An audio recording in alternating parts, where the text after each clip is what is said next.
आता पुढे पाहूया. ठाकरेंचा हात धरलेल्या प्रकाश आंबेडकरांनी महाविकास आघाडीच्या जागा वाटपावर खळबळजनक दावा केलाय.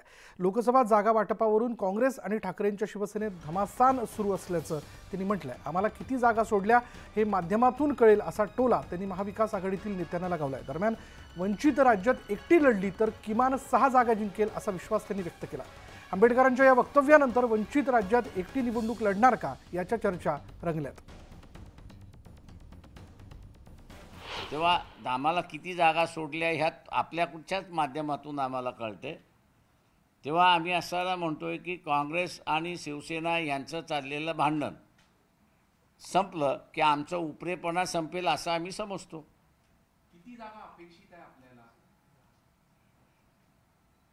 मी एवढं फक्त सांगू शकतो की मी इंडिपेंडेंट लढलो तर मिनिमम 6 जागा मी जिंकू शकतो अशा स्थितीत आज आहे.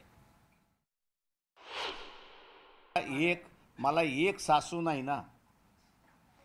दुर्दैवाने मी वंचित असल्यामुळे एक सासू नाही आहे. इथला इंटेलेक्च्युअल सासू आहे, इथला रिपोर्टर सासू आहे, किंवा इथला असणारा मीडिया माझी असणारी एक सासू आहे, राजकीय पक्ष हे माझे असणारे सासू आहेत. त्याच्यामुळे 4-4 सासूंना असताना मला तोंड द्यावं लागते अशी परिस्थिती आहे.